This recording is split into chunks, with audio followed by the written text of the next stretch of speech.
Continuando com as 5 chaves do bem-estar, hoje vamos ver a segunda chave. Uma chave, acho eu, bastante mais polêmica que a primeira. Esta chave consiste em entender que atraímos o que precisamos para crescer. E quando digo crescer, me refiro a ser mais nós mesmos. Sempre o ser humano se perguntou: por que acontece o que acontece? Por que chegam as circunstâncias, situações e pessoas que chegam e não outras? Durante muitos séculos nos falaram que tudo o que acontece é a vontade de Deus. Considerar que nossas vidas são o produto da vontade de Deus reduz o ser humano a um espectador de sua própria vida desde um sofá mais ou menos cômodo. Isso se cristalizou na linguagem popular. Nos encontramos na terça-feira, se Deus quiser. Como estás? Muito bem, graças a Deus. Graças a Deus me curei da gripe e arrumei emprego. Este verão irei de férias para a Bahia, se Deus permitir. Se Deus quiser, acabarei de construir minha casa no próximo mês. Vou embora, vá com Deus, e você fique com Deus. Vou pedir um empréstimo e que seja o que Deus quiser. Querem privatizar esta praia, tomara que Deus não queira. Também nos falaram, numa tentativa descarada de manipulação, que o que vem são prêmios e castigos divinos, dependendo se Deus gosta ou não de nossa conduta. E mesmo se nos comportamos como Deus manda, obedecemos os mandamentos e continuam acontecendo coisas terríveis que nos fazem sofrer, então nos falam que Deus nos está colocando à prova. Também estamos cansados de ver assassinos, ladrões, tiranos, políticos corruptos, estupradores, etc., que não recebem um raio na sua cabeça como expoente de uma suposta justiça divina. Neste caso, falam que os desígnios de Deus são inescrutáveis. Com a mudança de século e a chegada da nova era, nos tornamos mais moderninhos e alternativos. Perdemos parcialmente o medo aos terríveis castigos com que as diferentes religiões nos assustavam e manipulavam, e muitas vezes substituímos Deus pelo universo ou existência e falamos: o universo me enviou uma proposta de trabalho, a existência quer que eu assuma essa missão, o universo está conspirando a meu favor, entrego este assunto nas mãos do universo.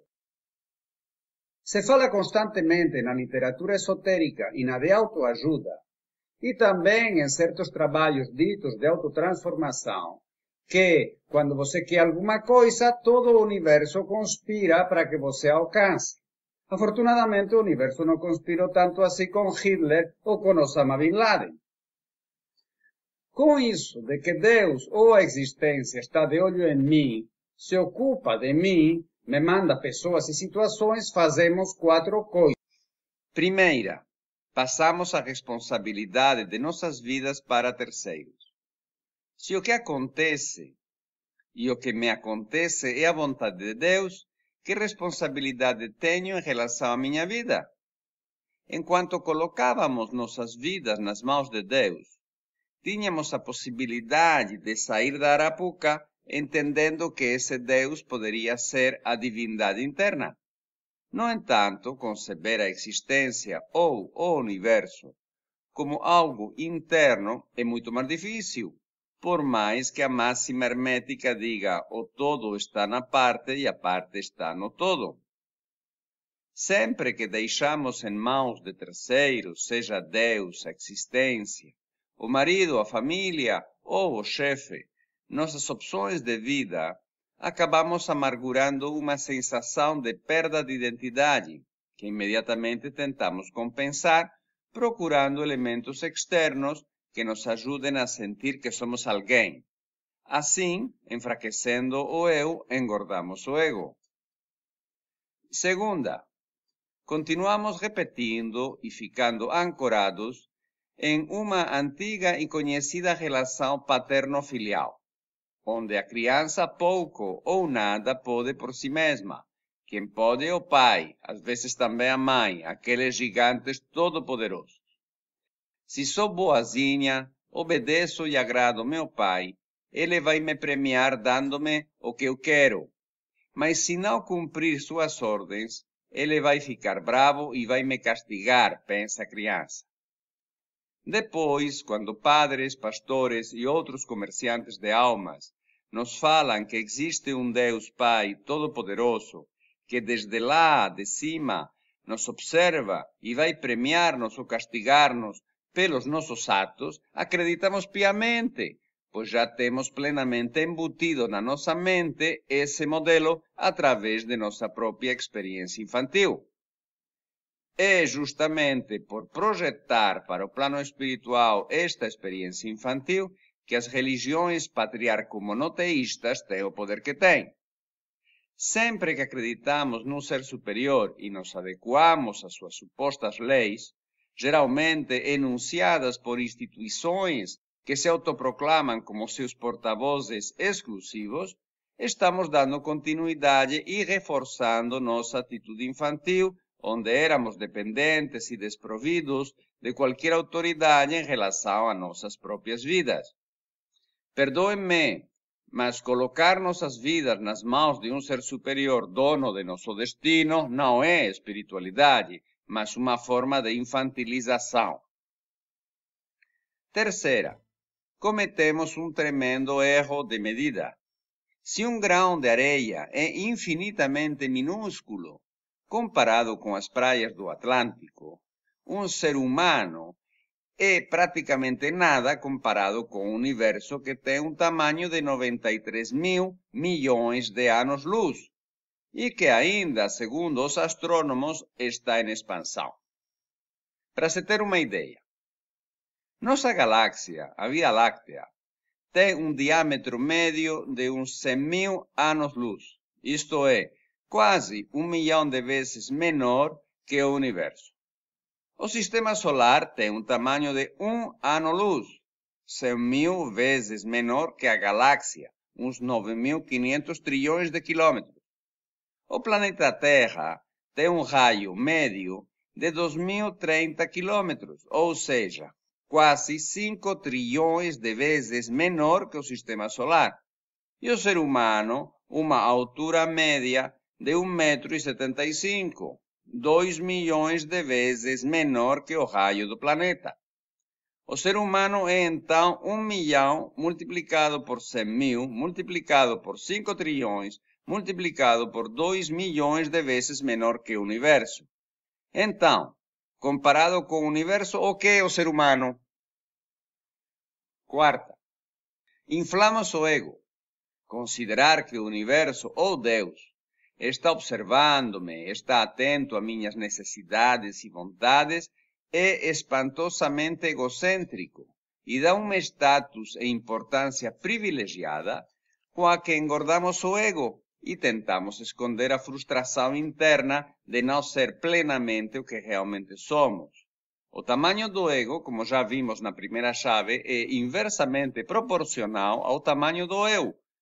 Quanto mais o ego se fortalece, mais o eu fica enfraquecido.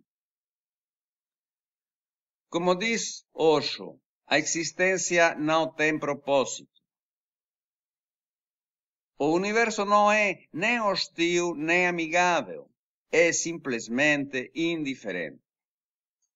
No entanto, a vida, nesta infinitésima parte do universo, chamada planeta Terra, sim tem um propósito bem claro e definido, que é manter-se viva. As forças da vida trabalham permanentemente para que cada semente que cai no chão germine, cresça e se transforme em uma árvore cheia de frutos que espalhe suas sementes aos quatro ventos. Se isso é o que acontece no reino vegetal, no mundo humano essas forças trabalham para que cada bebê que nasce se transforme em um adulto completo, ou seja, realizado, frutífero, saudável e feliz. Essas forças da vida trabalham desde nosso inconsciente atraindo exatamente tudo o que necessitamos para crescer. Se um indivíduo, para crescer e chegar a ser um adulto completo, precisa aprender a dizer não, vai atrair propostas cada vez mais inaceitáveis até chegar num limite em que se verá obrigado a superar sua dificuldade. Se uma pessoa tem medo de cobra, todas as cobras da região vão cruzar-se com ela. Em outras palavras, se tenho uma ferida no ombro, vou atrair dedos que cutucam minha ferida.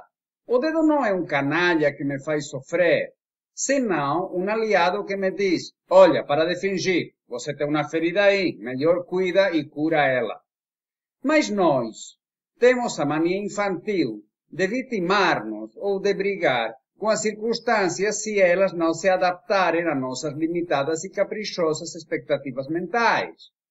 Podemos esbanjar megatons e megatons de energia nos opondo àquilo que sucede. Temos a mania de catalogar tudo o que vem como bom ou ruim e mordemos o dedo. E assim não percebemos a mensagem que a circunstância traz e cuja compreensão nos levaria a curar a ferida e crescer. Então atraímos dedadas cada vez mais insistentes e doloridas, que nos levam até uma encruzilhada. Ou tomamos vergonha na cara e aceitamos que temos a ferida, pois se não a tivéssemos não estaríamos nem aí para as dedadas. Aceitada e identificada a ferida, podemos revisar nosso passado para reviver, através da memória e por escrito, as circunstâncias onde essa ferida foi criada, provavelmente na infância, quando éramos dependentes e muito vulneráveis.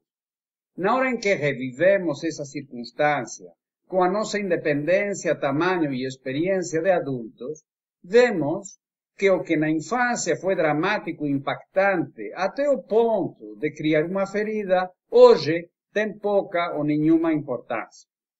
Vou dar um exemplo. Se o bebê tem fome e a mãe não vem dar de mamar, o bebê entra em contato com o medo da morte. Então se desengatilha um instinto de sobrevivência. E o bebê faz o que for para que sua mãe o escute e venha. Assim berra com todas as suas forças e o bairro todo o escuta. Os 3 minutos que demora a mãe para chegar, no relógio da criança é uma eternidade. No entanto, para o adulto, se sua mãe vem ou não com o peito quando ele tem fome não tem a menor importância. Revisando e revivendo as circunstâncias onde essas feridas foram criadas, as curamos. Claro que para isso o primeiro passo é aceitá-las. Uma vez a ferida é curada, já não precisamos atrair dedos que a cutuquem. E assim falamos, já não atraio mais aquele tipo de circunstâncias e pessoas, minha vida mudou. Pois é, a vida mudou porque teve uma mudança interna. Enquanto não existam mudanças internas, não vão existir mudanças externas, mas repetições das mesmas situações, e a essas repetições as chamamos de destino. Podemos falar, como Jung, que o destino é o retorno da inconsciência. Outra opção seria resignar-se a uma suposta condenação ou destino de sofrimento. Se nasci para martelo, dos céus caem os pregos. Claro que podemos encontrar alguma justificativa pseudo-anestésica que ainda engorda o ego. Deus faz sofrer aos que ama, o sofrimento é a forja dos grandes homens ou mulheres. A previsão é possível e os oráculos funcionam porque as pessoas vivem de um modo muito mecânico. Mordem o dedo, não percebem a mensagem e as circunstâncias se repetem uma e outra vez e assim nada novo pode chegar. Esta é então a segunda chave. Atraímos exatamente o que necessitamos para crescer, independentemente de se uma determinada situação nos agrada ou não, e especialmente se não nos agrada, é fundamental perguntar-se qual é a mensagem que esta situação traz. O que deve ser entendido desta circunstância? Se adjetivarmos como ruim aquilo que nos faz sofrer e como bom o que nos ajuda a crescer, a sabedoria popular nos entrega uma pérola, não a mão que não venha por bem. Se trata então de estar receptivos a tudo o que chega, em vez de brigar ou vitimar-se com isso. Este processo, que nos leva a transitar desde a ideia de que nos chega é o produto da vontade de terceiros, seja Deus, assistência, etc., até a compreensão de que o que nos chega somos nós os que atraímos, com o propósito de crescer e tornar-nos seres completos, é também um processo de responsabilização. Esta atitude receptiva que nos permite entender por que sucede o que sucede, em vez de se opor ao que sucede, está ilustrada pela sacerdotisa. A sacerdotisa é interpretada no tarô tradicional, como vemos aqui na página correspondente do Clube do Tarô, como esoterismo, questões ocultas, reserva, discrição, fé, sentimento religioso, resignação, enquanto que no tarô de Crowley Harris é o princípio feminino universal, a receptividade. A sacerdotisa ilustra a receptividade tanto em relação ao mundo interior, para poder escutar sua voz interior, a voz de sua essência, para o qual é necessário deixar a mente silenciosa e receptiva, quanto em relação ao mundo exterior, para poder entender as mensagens que essas circunstâncias que está atraindo para crescer trazem. Vejamos agora algumas crenças derrubadas pela segunda chave. Minha conduta tem que ser impecável para não ser castigado. Tenho boa sorte na vida ou tenho má sorte na vida. Tudo é uma questão de sorte. O universo está conspirando a meu favor. O universo está conspirando contra. Em cão fraco, tudo são pulgas, que é mais ou menos a lei de Murphy. Atraio o pensamento dominante, a lei da atração. Atraio o que mereço. Meu destino está escrito, Maktub. Não posso fugir dele. Sempre seria interessante fazer-se algumas perguntas. Por que esta situação ou pessoa me incomoda? Eu já vivi algo parecido na minha infância. Por que esta situação se repete tanto? O que tenho que aprender com as situações que mais me desagradam? Em que chaga estão colocando o dedo? Muito bem. Aqui deixo a segunda chave, espero que tirem proveito e logo publicarei a terceira. Muito grato pela sua atenção, um abraço.